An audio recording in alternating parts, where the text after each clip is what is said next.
Oh goodness, I got to smile. All right, so Ben asked me to come in and talk about estates, trust, and siblings. Now, you guys are going, damn, look at all this stuff Ron put together just for us. Well, guess what? I had this put together. I've used this before. And ironically, the things that Ben asked me to talk about are in item number 1. This is something that I put together and have revised over the last 6, 7, 8 years and done at the board to talk about closing issues. So don't panic and think that I'm going to go through the whole thing. I'm going to do what Ben asked me to do, and then I can talk if you have other questions, okay?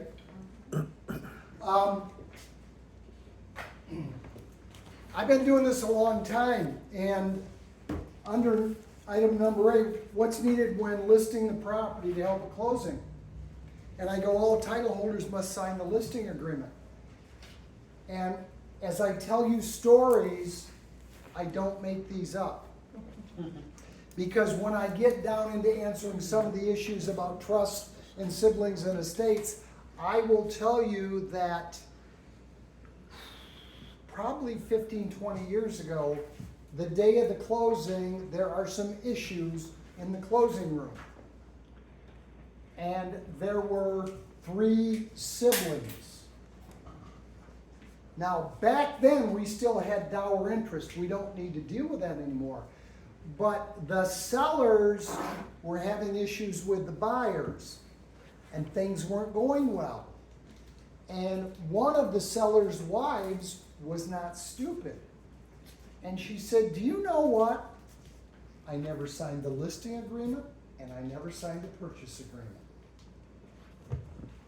And do I need to tell you, it got worse after that because she was right. Back then, because she was the wife, she had a dower interest. Not an issue today, that's been changed. The fact was, somebody who was a title holder who had an interest in the property did not sign it. And negotiating turned to the worse for the real estate agent. The issue over money ended up being taken care of by the real estate agent because they didn't get everybody to sign it. Time and time again, I get phone calls saying, who needs to sign stuff? Okay? Inherited property. You got 4 brothers and sisters. They all have to sign it. I get this occasionally. Well, the one brother's taking care of everything. He signed my listing agreement. My advice to you guys, either get a power of attorney for him to sign for the other 3 or get the other 3, because again, if there is an issue over money or possession or what's being included as far as appliances, if you don't have everybody's signature, you got a problem. Okay? This is a very good one. Sorry. Sometimes parents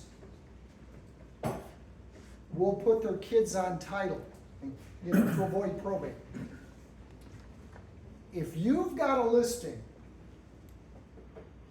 and mom is your seller and one of her kids is on title, the first thing I want you to do is have a conversation with mom and say, you know, mom, if you're my seller, the title company won't do a 1099 because it's your primary residence 2 of the last 5 years.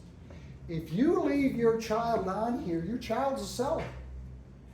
I'm going to do a 1099 because it's not their primary residence. And sometimes they get mad at us, but I'm just the messenger. So if you've got a listing like that, say, hey mom, let's do a quitclaim deed to take your kid off title. We're not going to record it until the closing, because if something happens to mom then you're gonna be really mad at me that we took, the purpose was to avoid probate if something happened to mom, all right? So we would do that. Now what you gotta be careful, lenders are really fussy nowadays. Lenders see a purchase agreement and they look at the title work. So if that were your situation where mom's gonna quit claim one of the kids off, we're gonna say to Brandon Adler, hey Brandon, see what we're doing? That's why mom's the only one that signed the purchase agreement, we got a quit claim deed. Some lenders are anal, but again, we wanna protect mom in case something happens, because God forbid, I've been doing this long enough to know, sellers sometimes die during closing, okay? So the fact that mom had the kids on there with her was an estate planning so they didn't have to go through probate. I don't want to record that deed yet because if something happens to mom, everybody's going to be mad at me. Hey there. As I walked out here, if I was really smart, I should have worn my Lester Brothers hoodie, but I didn't. I know. I'll put in a plug for Lester Brothers. They do great work. I've known them longer than Brittany has. Okay, so when you've got a seller who's on title, and then sometimes it's just the reverse. Sometimes mom or dad had to sign closing documents so the kids could get a mortgage. So you may have a parent that's on title with one of their kids, and the kid really should be the seller. Now, the fact that I give one of them a 1099, can it be fixed? Yeah, but it's a real pain in the butt. All right? So whenever you've got a unique situation where your real sellers put the kids on, or the kids have put mom or dad on, pick up the phone and say, Ron, what's the best way to do this? And make sure the lender knows what we're doing, because lenders in today's world are really, really fussy about who's my title holder and who signed my purchase agreement. We actually had a seller in this town who was smarter than all of us. He had a property in the city. He had a deed to it, but he didn't want to record it because he didn't want the city to get after him while he's fixing the house up and do all the inspections. So he didn't record his deed. He decided that he's going to put it on the market, and unfortunately he listed it with somebody from out of town. And he called me up and said, hey Ron, I want you to do the title work. And I said, hey seller, you got a big problem. In today's world, the lender is going to look at my title work, and some lenders want what's called a 24-month chain of title. They want to see when the seller got title to the property. He hadn't recorded his deed yet. FHA won't touch that with a 10-foot pole unless it's been 6 months. He didn't believe me. He closed yesterday, 6 months after his first deal blew up. He actually tried to get the person he bought it from to pretend to be the seller so that he could have closed 6 months ago. I laughed too. Let's see. I'm going to give this dude a 1099 and all of that. So again, you got sellers out there that think they're bulletproof and they're smarter than you guys. So again, don't be afraid to pick up the phone. Now,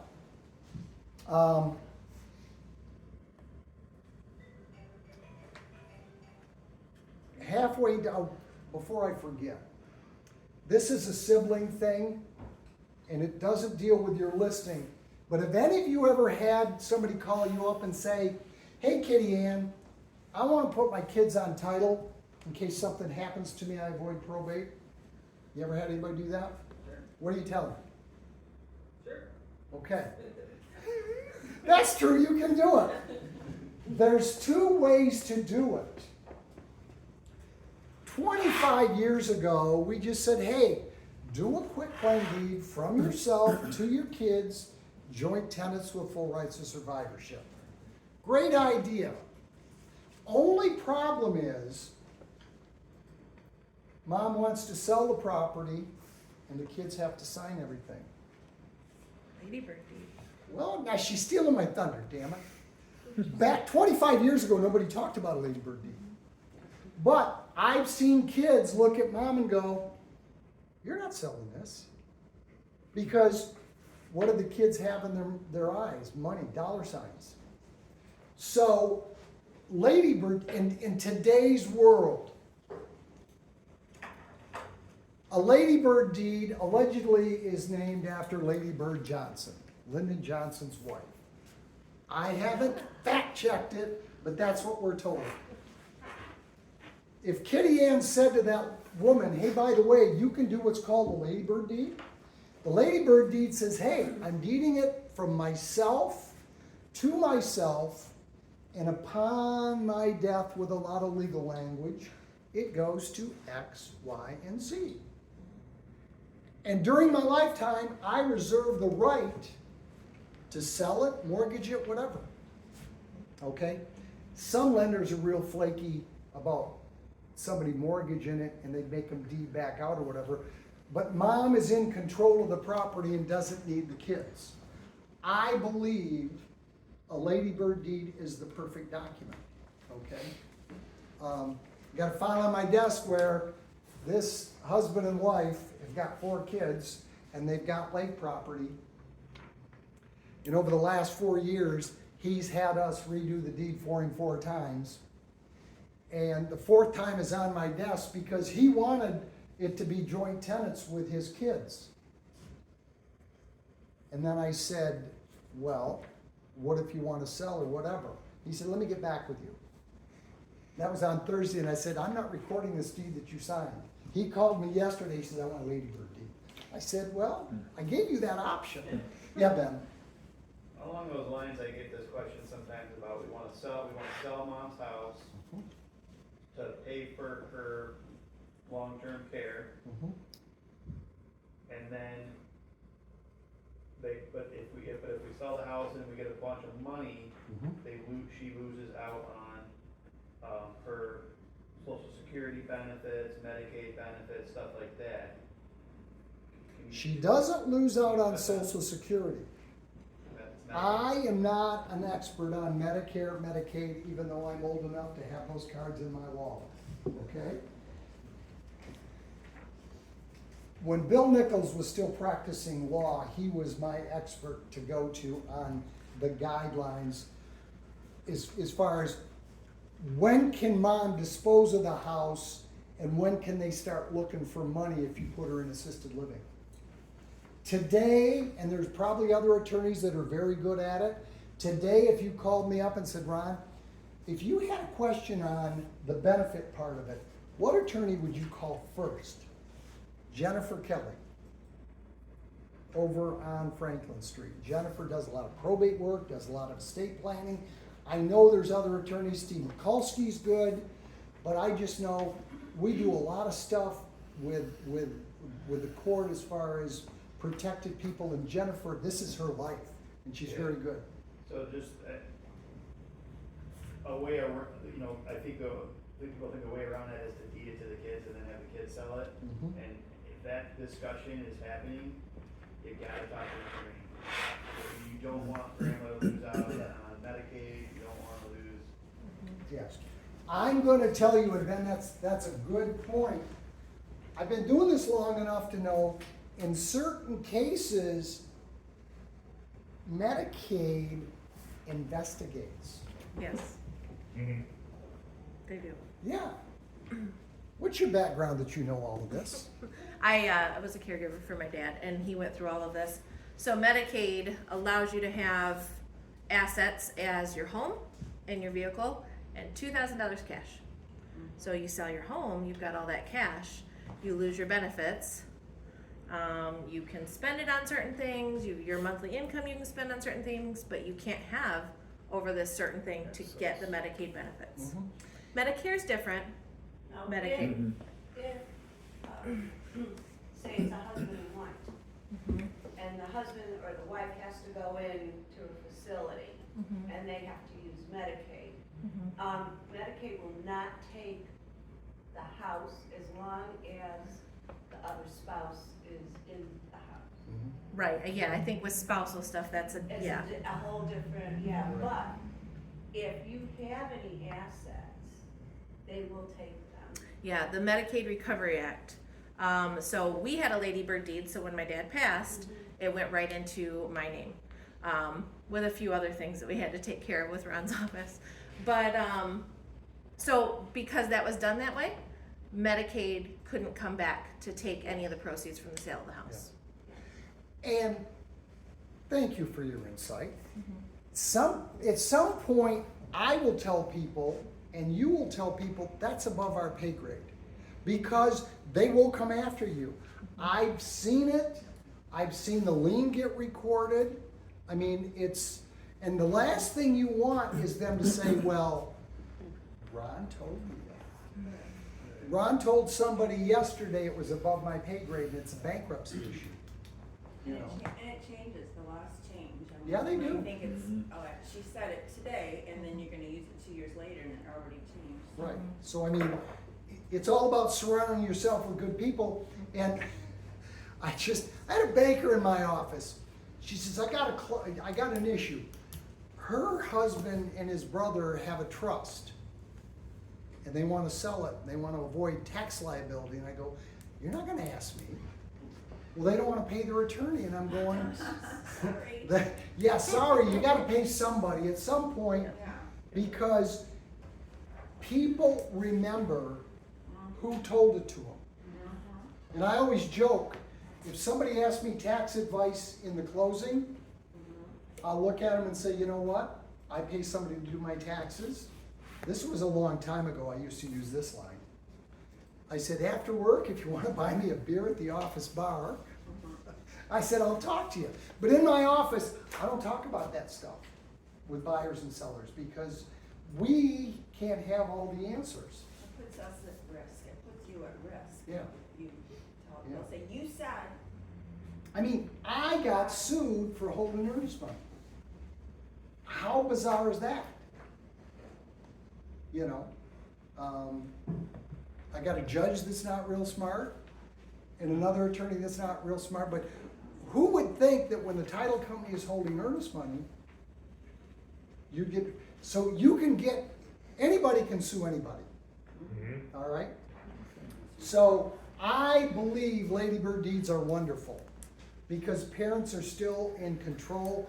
I have seen too many times where kids have turned on the parents and, nope, we're not gonna let you sell the house, or whatever. Okay.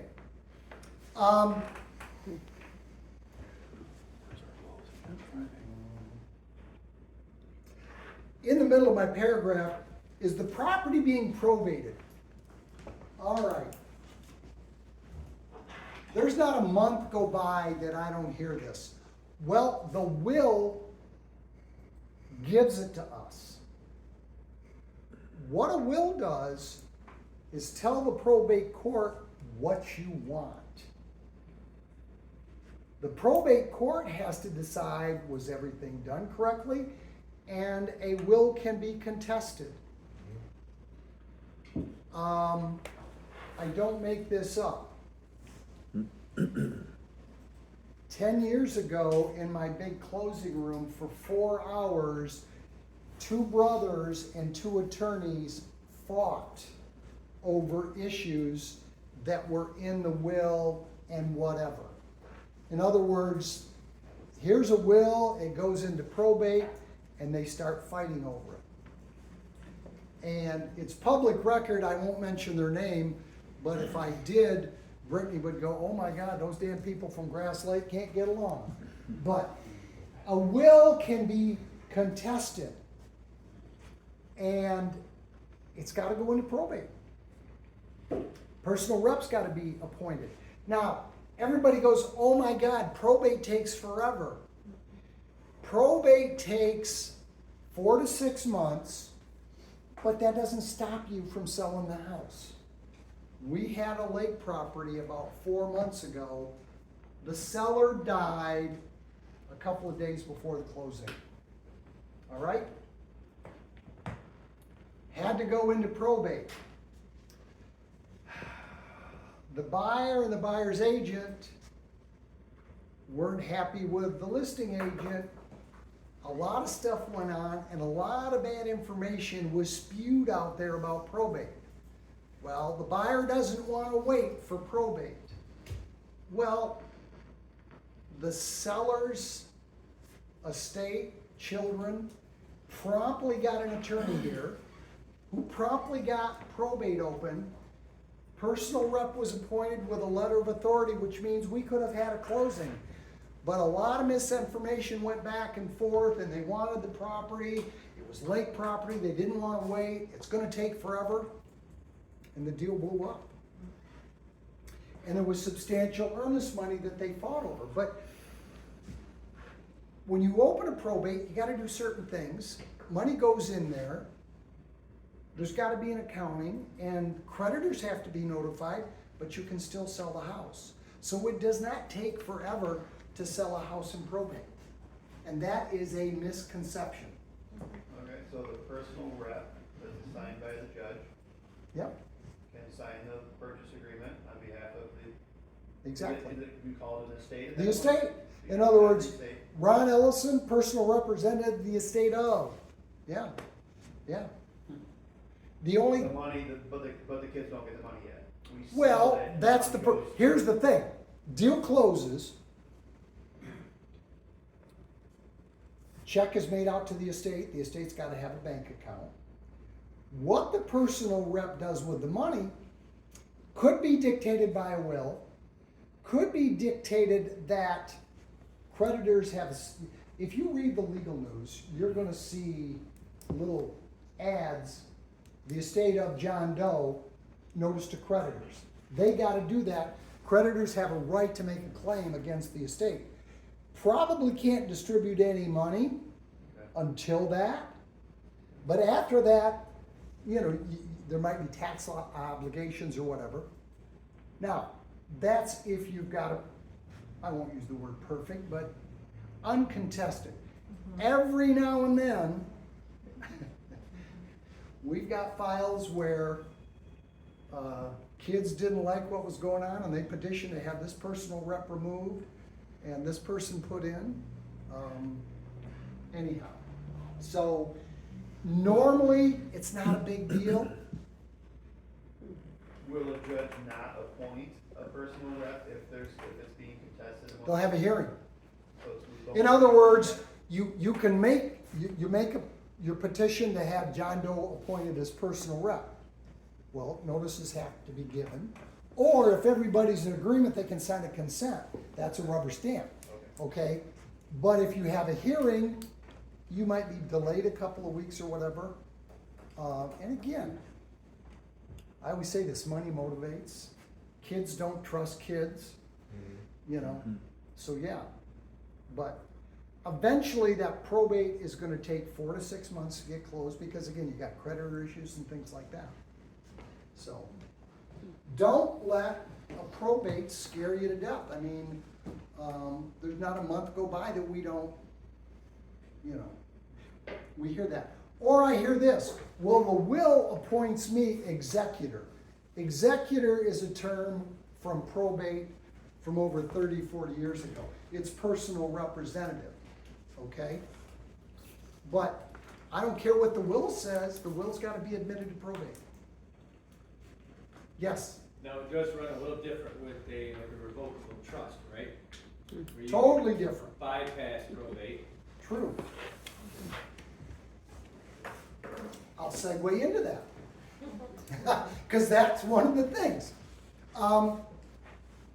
You know, people say, well, how do I make sure my grandkids get the money? Trying to do it with deeds is really hard. You know, when somebody wants to put their children or grandchildren on a deed, the first question I ask is, how old are they? Because if they are not 18, they can't own real estate. And, let's see, 4 weeks ago, silly me took 2 days off to go to the UP and see one of my college buddies who's not doing very, very well. I come back and I found out that at a closing, Morgan walked in, got an ID from the seller, and the picture was like this. And she looked at the date. The seller was not 18 yet. Can't close the deal. Why? They can't be held legally liable for anything. They can void the contract. Yeah. You sell a car to a minor, they can drive it around, beat it to hell, and they can void the contract. So the closing got postponed until the person turned 18, which it wasn't that long. But we've seen parents, you can go online and do deeds. But I always ask.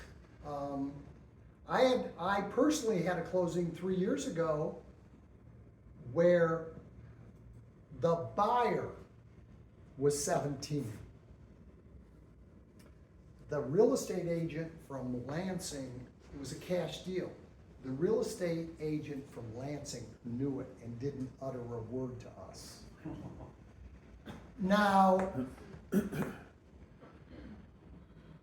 I looked at the seller and I said, I can't let you, I'm gonna look at you guys.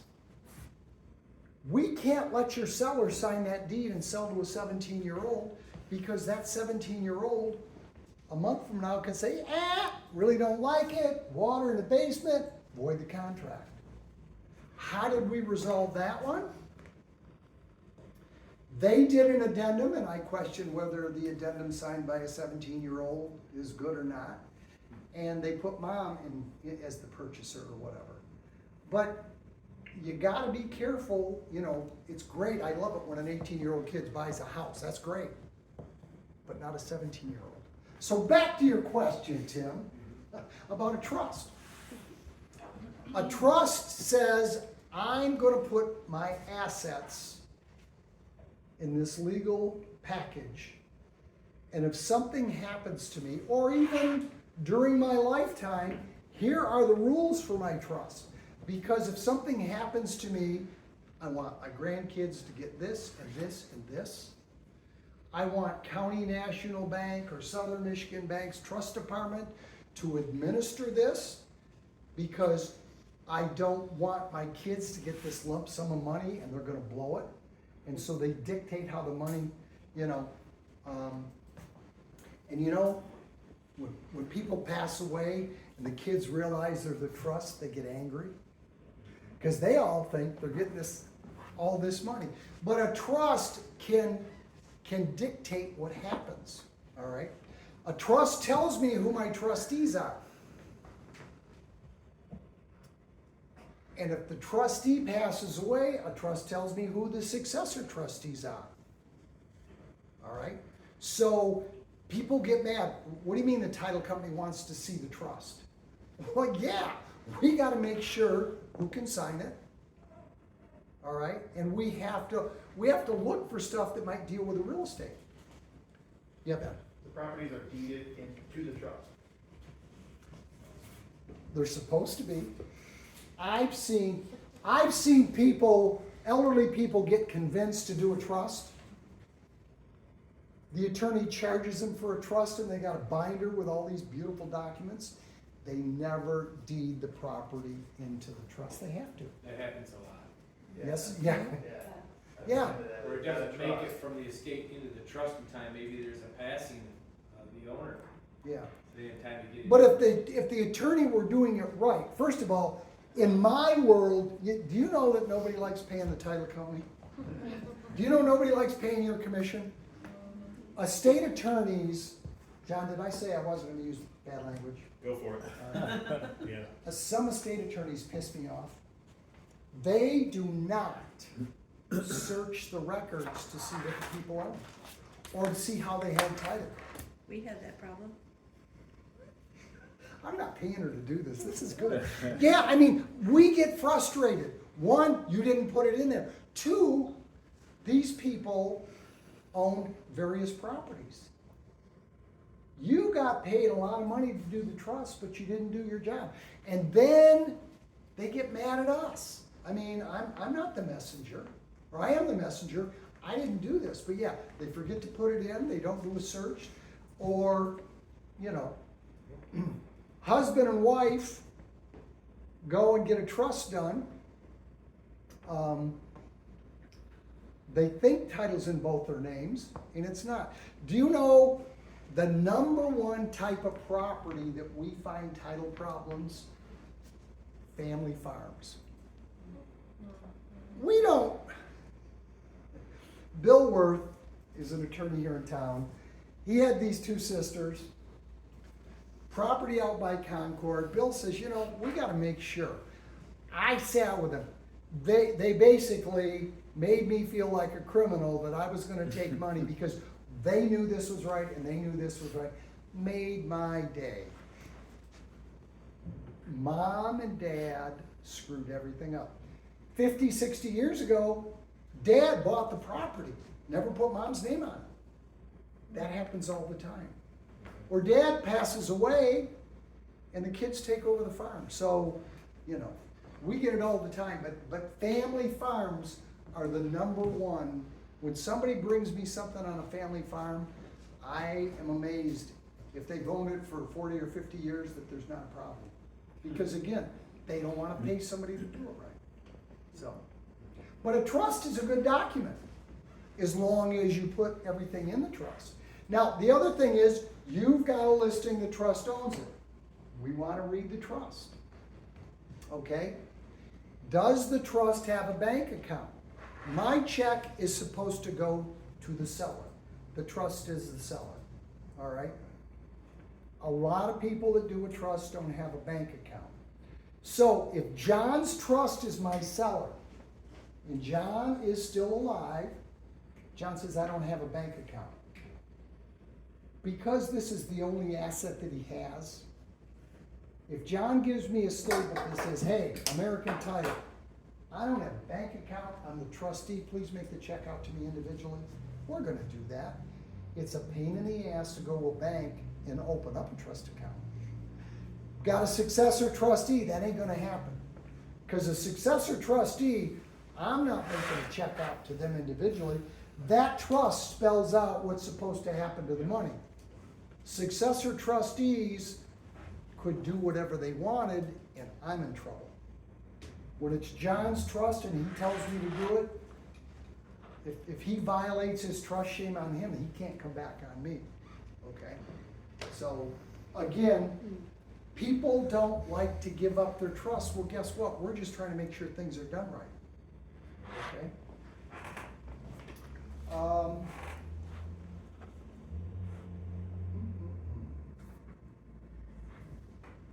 That's all the stuff that you and I mean, Ben, do you think I've covered what they wanted to hear? Yeah, so we've been just dealing with a lot of estates and trusts lately. The one question I had the other day was, do I need all the siblings to sign, or can just the executor of the estate sign? If it's a probate, the personal rep, okay? Again, I've had that phone call where the will made you the executor. You didn't open probate yet. Well, I'm just gonna have Ben sign. Well, you know what? Without it going into probate, I don't know who your seller is. So then how do we know when probate's done and it's now an estate? Or am I? Probate's open. In other words, let's back up. One, let's hope that when you take the listing, the probate's open. You want to see something called a letter of authority. Okay? That letter of authority is the document that says I can sign everything for the estate. And that's signed by the judge? The judge signs it and it's filed up there. Some title companies will make you record a certified copy. We don't. God, if I got a deed from a personal rep of the estate and the estate number's on there, don't you think we've checked out the fact that it's in the probate file? You know. Now, if it's not a county one, maybe you would record it or whatever. But that letter of authority says that they can sign your stuff. But again, let's go back to where they haven't opened probate. Technically, your listing is invalid without the court giving somebody authority to sign that. And an EIN has to be established, there's like a process for that. What the attorney will do an EIN. Now, I've seen people try to do probates on their own. You can do it. It's not gonna be something that's expedited or whatever. But yeah, normally, the attorney handling the probate's gonna get a tax ID number from the IRS. You know, so yeah. But in a nutshell, that's it. So here's a question for the benefit of some people in the room. You have somebody that's overseeing an entire estate, and you wanna be positive that you've gotten all the signatures of everybody. You can look at BSNA, you can look at, GIS, okay, here's the name of the person on it, and that's not always the person. Do we just call you to run a pre-title to see? Yeah, and that's a good point, John. Let's go back and talk about pre-commitments for a minute. Sure. Pre-commitments started back in the late 70s, okay? They started as, I think I have a problem. Can you please check this out? And then it got to the point where everybody ordered a pre on everything, okay? Now, I'm a for-profit corporation, and I think so is Midstate. If we treated every pre like a real order, I'd have a much bigger staff, my bottom line would be less. If you guys want a pre-done and you think there's a problem, say, hey guys, please don't treat this as a pre, because here's what I need to know. John, if you called me or one of my people and said, hey, I'm trying to figure this out, I'm gonna say, John, give me the info. I'm not gonna waste the time opening the pre. I'm gonna get somebody to check it out and get it done as soon as I can. You know, remember Bob Simmons? Bob's philosophy from the brokerage house was, I'm gonna order a pre when I think I have a problem. Well, that doesn't, if we all knew that there was gonna be a problem, we'd be great. And we'd be, yeah, I'd be winning the Powerball tonight. But if you guys think there's a problem, wave a flag and say, hey, you know, every now and then I get an agent. 2 weeks ago, they ordered a pre. Well, where's it at? Well, is it a big rush? Well, I'll feel better. If you got a funny feeling and don't know, because BSNA and GIS are not accurate, even when it comes to names. Right. I'm doing a document to send to the state to retire a green title on an affidavit of fixture, and everything on BSNA or whatever that I have to submit has got somebody else's name because they're a land contract purchaser. And the title holder has to sign the documents. So I have to give them a letter of explanation. So when in doubt, don't just email or fax in or whatever the pre-request, say, call them and say, guys, can you expedite this? Because I think I have a problem. You know, in today's market, you got a listing, it's gonna go really quick. So you wanna know really quick. Yeah. So it's a good question. Yeah, Ben. So then you've got mom and dad pass away, there's a will, it goes through probate, and in the will, it deeded the property to 3 siblings. A will can't deed the property. Will can't. The will says the property should go to the 3 kids. Yeah. So, What's that step? the personal representative, remember, the will says this is what I want to happen. It can be contested. Probate's open, letter of authority is issued. You can do a deed from the estate to the 3 kids. What if it is contested? Does the judge eventually decide and There's going to be a hearing, yes. they will, they will deed it from The personal rep to personal rep to, Yeah. Every now and then, that happens. okay, so then, we got 3 siblings that own it. Mhm. personal rep's out of the equation True. unless they're one of the three. Mhm. Then we do need all three. Mhm. That's a unique situation. Well, I mean, maybe it's a cabin and 10 years later, Well, now we want to sell it. I mean, this is a good point. You got a situation where mom and dad are dead, we got open probate. Letter of authority is issued. That's who's gonna sign your listing. Alright? Oh, but it goes to the three kids. Assuming they wanna sell it, technically, they gotta sign everything now. That's a unique situation. Is it, I mean, I don't feel like it's that unique, so let's say like there's a house, a cabin up north, three siblings own it. Mhm. It was willed to them 10 years ago. The- They don't own it until the personal rep signs a deed to them. And that happens quite a bit where that doesn't happen, like that's. Well, no, it takes time. In other words, mom and dad passed away 5 years ago. Three kids think they own it. They want you to sell it. They sign your listing. You get an offer. We go, ooh, title work, it's gotta be probated. So your listing is invalid until the personal rep deeds it to them. So they reopen So- probate? No, you don't have to reopen it. Probate's gotta be open.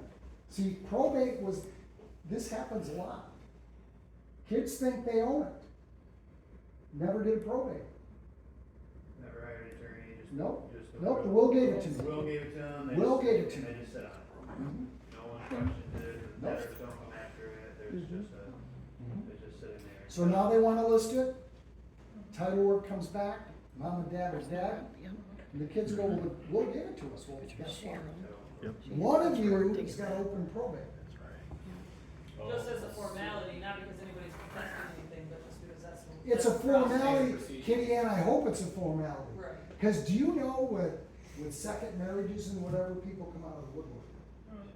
So yeah, you open probate now, and then now all of a sudden, there are past debts, there are past mortgages Mm-hmm. that pop up. Yeah, it's more or less debt, because a mortgage, if there's a mortgage on something else, unless they got a judgment, it can't attach. In other words, a mortgage on another property can't attach to the cabin Unless they put a lien on it. unless they got a court-ordered judgment. So we were attacking it from all these other angles, talking about these what-if scenarios and all these different unique situations. What's the cleanest way to actually set it up so you don't have to deal with all these unique situations? So we have a lot of people that are set up here. Well, the clean, if you wanna pay, if I had a room full of attorneys, I'd get 4 different answers. I mean, if you have a lot of assets, From your guys' then, let's say like the main assets is gonna be real estate, so. let me give you a hypothetical and see if I answer your question. Mom and dad are elderly, they own a house. If you've only got one property, I think a lady bird deed is wonderful, because mom and dad can sell it without the kids if they decide to sell it. If they both pass away, it's in the kid's name, you don't have to open probate. Now, the kids always get along? No, that's the cleanest way. If somebody's got numerous assets, I'm gonna say a trust, but you gotta go to a good trust attorney. And the thing with the trust, the executive trustee can actually make the decision to sell it. Doesn't necessarily have to have the approval of the others, but they could contest it. In a trust, there can be rules. Right. Example, with a large farm. This can't be sold until. So a trust can have some restrictions, and that's why they may get mad at us, we wanna see the trust. We wanna see the trust. And anything in the trust can pour to another sibling too. If one was to pass away, go to that remaining siblings and on down Yeah. as well. But again, a trust can get really involved. Yeah. Yeah, it sounds complicated, sounds like a lot of like pre-work, but Yeah. worth it. Really, you're doing your homework. We gotta Your file- family, You're doing Yeah, the right. due diligence Right. and justice for your family to have. And you can to make update your trust once it's created. Yes, you can. You can update amend it, your go trust. back. It costs a little bit. We've got a file right now, big farm, in a family trust, county national banks, trust department handles it. and they did an auction, and, you know, the trust officer has her work cut out for her because of the dynamics of what was spelled out in the trust. You know, not that you care, but we had a trust, 2 trusts owned it. We cut the check to the 2 trusts, and the bank didn't like, the name we had on our check was the name of the trust that was recorded. But when they showed the trust document to the bank to open the account, the bank didn't like it. Deposited our check, but then they wanted us to cut a new check, and it's like, it's $500,000. But you know why they were trying to ram it through? They were trying to disperse money to everybody to make them happy. So anyhow, a trust is great, but a trust can get technical. So to answer your question, it depends on how much stuff we have. The goal is a lot of stuff. Huh? The trust. If there's a lot of stuff, yeah. Did I see a hand? Yeah, me. So say, an older couple has a ladybird deed. And it's, only has 1 kid listed. Mm-hmm. That doesn't go through probate, so say they pass away, Mhm. the house goes to this 1 sibling. Mm-hmm. What about it, I mean, can the other 3 contest that or come back? The only way they could contest that is to say, now remember, anybody can sue anybody, especially over an I've estate. seen this. So have I. If you're gonna contest that, you gotta prove that mom and dad were not of sound mind. Yep, they were incapacitated or they were coerced. And the bad part is, a notary says, a witness says, I saw you sign it. A notary says, I saw Ron Ellison sign it, and he knew what he was doing. Okay? That's the only way. And again, that's gonna be an ugly lawsuit. And but that doesn't become part of the estate, like after they pass, it's just. No, it That's becomes separate from that the estate. person's, And the rest of it would go through probate. if there they was- had other If property, there was other stuff. yeah. But Okay. if somebody wanted to contest that ladybird deed, that's gonna get ugly. Okay. One more scenario I hadn't been familiar with is if it's in an estate and it's like a remarriage, right? You know what I mean? And the original, like one of the sellers had kids of their own, the other one had their own kids. And this is in both of their names and it's in the estate, and they both passed. Even if you don't have any contact with one of the, the kids of one of the spouses, they're actually entitled to a percentage of that homestead too. Maybe, because Maybe, remember, maybe not. well, first of all, Space. remember, you got 2 people Right. that have separate families got married. Right. It's only gonna be in one of their estates, because unless they were in a plane crash, Right, correct. and even, I mean, that, But they. I've been doing this too long. Yeah. In a plane crash, somebody has to determine which one died first. Interesting. But it's in one estate. Is there a will? If there's a will, it may not be as squeaky. Again, it could be contested. But again, I'm gonna tell you, when you've got a mixed family, Yep. it can get ugly. Yeah. And then the other thing that gets ugly is who's been spent before they died, who spent the money, and who's I mean, I could go on and on and on about issues. So, there is no easy way. I think a short Yeah, takeaway the from all proper way that to where though, it can't really be contested. I'm sorry? I'm more or less looking towards like the ironclad way of doing it, the proper way of doing it, to where it's not gonna be a bunch of issues down the road. The way to do it, if they only have 1 property, or maybe 2, it's not a big deal. The way that would have, it's like when I'm teaching orientation, which has less problems, vacant land or a house? To me, it's a house. What has the less potential for problem? Labor. But guess what? I've seen a ladybird deed, they did it to this kid, then they redid it to this kid, and then there were questions of, so there's no perfect way depending on the dynamics of, I said this earlier, money motivates people. My grandfather's trust there were 3 siblings, and one was appointed the successor trustee, and then the others would follow suit if that person could not perform. So that one person was in charge of dispersing per his guidelines and rules that he set in it. And it was also written in that if anybody contested it, they were to be awarded $1. Wow. Nice. You can do that? Yeah. You can put in Oh, sure you anything you can. want, essentially, just with the proper legal verbiage, you can put in almost any rule. Yeah, I mean, as long as it's not like And that a would be crime, the revocable like, trust. you can't So sell talking- the yeah. property to a minority, like, you can't. Does anybody in here know either one of my children? You know Lindsay? You don't know David?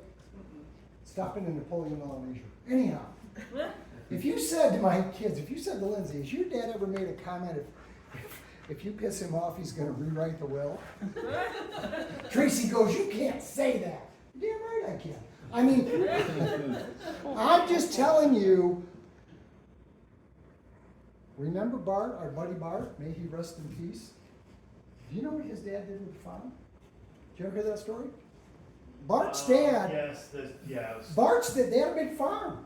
He gave it to the Amish because he got mad at his kids. yeah. True statement. Oh, ugly true statement, yeah. Yeah. So, I mean, just when I say I think I've seen everything, I haven't seen everything, but I mean, there's no perfect way. And I tell people, if you go to court, 2 people win, both attorneys. So, yeah. But I think a short takeaway from all that is there are a lot of people out there that truly believe that their will has the same authority as a trust. Like, if it's all I spelled out. agree with you, John. Yeah. Yeah, And they get mad at us. yeah. Sounds like a will's a little bit more like merely just a suggestion of Well, what you that's want done exactly with what your it It's a is. stuff. letter of intent. Yeah. Right. That's what it is. And if And like everybody the gets letter of along, it's intent. okay, but everybody doesn't get along. No. We don't. I mean, it's exactly what it says it is, like, this is my will, like, well, I will that I win the power. But remember, Doesn't mean it's okay, gonna let's happen. go a step further. I did a will 5 years ago, and I went to another attorney, and I was not all with it. And the other attorney said, have you ever done another will? So, do you know there's a case where there's 2 wills show up, and a judge has to determine? Oh, yeah, that would totally be something I would do. Like, I forgot I did it with 10 years ago. That is Ben, yeah, totally something I would do. well, I forget, in Detroit, I don't know if it was Aretha Franklin or whoever, Oh, there, yeah, there were 2 wills. yeah, yeah, I remember. Anyhow, yeah. Yeah, I remember So, as we're trying to wrap up here, a lot of questions about like planning an estate, but a lot of times it's already done. Whatever they It's did is done. already done. Now we have to deal with the results. Mhm. We can't go back and change it. So we're dealing with, we've got a trust, we've got something that's in probate, and we have a letter of authority. Mhm. Or it's legit, 3 siblings own it, and we need all Yep. 3 siblings to be cooperative. with Yep. everything. And in each case, we need verification of the trust, verification of the letter of authority, Mhm. or all 3 siblings Yep. need to sign the. I love this one. There's 3 siblings. He's not part of the family. We don't know where he's at. Yeah, yeah. Well, guess what? They're gonna search for him. Well, Power of attorney involved. Yeah, what happens to that? what, Brittany? Or you get the power of attorney. True, involved, too. yeah. I had that in my last one, where the dad died, the mom was the power attorney of the dad. The mom is in a home now and it isn't all there, and the son's the power attorney of her, but they haven't had the trust updated, and it was just. Yeah, and she brings up a good point. There's a trust, title's in a trust. Well, mom's in a care home, but she gave power of attorney to the son. Guess what? That power of attorney to the son is to act for mom personally. Yep. Many, many trusts do not allow the trustee to give a power of attorney. I won't say never, but it is, so that's a dynamic that we were, what do you mean? Well, here's the trust. That trustee is a fiduciary, and you can't just give that away unless the trust says you can do it. And power of attorney expires once that person passes. Really? Yep. Yeah. Well, Do you know that we had a file, I don't make this up. Yeah. We had a file where dude had power of attorney. He signed the deed to himself. And when we got to looking at, Oh, geez. Bob Newman, investigative title person. We'll look at a death certificate, we'll read an obituary. The guy had already passed away when the guy signed the deed. You know, so, yeah, so, You could, if you're still alive, you could deed it to yourself. yeah, but that's very, I mean, Suspect. well, think about this, Ben. Your dad had somebody be power of attorney, and just before he passed, that power of attorney deeded your dad's house to him. So you got kids out there going, what the hell happened? Yeah. Suspect. Suspect, yeah. I mean, if we see a deed from a personal rep to themselves, a power of attorney to themselves, we ask a lot of questions. You know, because again, it's self-serving, and there have been times where we've said, hey, power of attorney, that's great. We want your brother and sister to say that was okay. I mean, it's due diligence.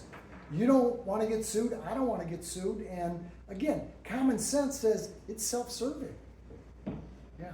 And that's admissible in court too, because, you know, you can say, oh, I did everything by the letter of the law, and I signed this. But in the state of Michigan, a judge has to determine, is this a reasonable act? Right, and why did you do it? To screw them and to enhance yourself. Yep. So, anyhow. Awesome. I didn't think I could do it for an hour, thank you. No, yeah.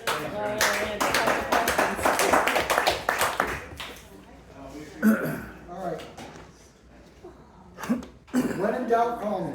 Okay, thank you. Thank you. Thank you. Thanks, Ron. Thank you. I need. This is a good Yeah. document because it tells you everything. What should be done? Oh, absolutely. When we present.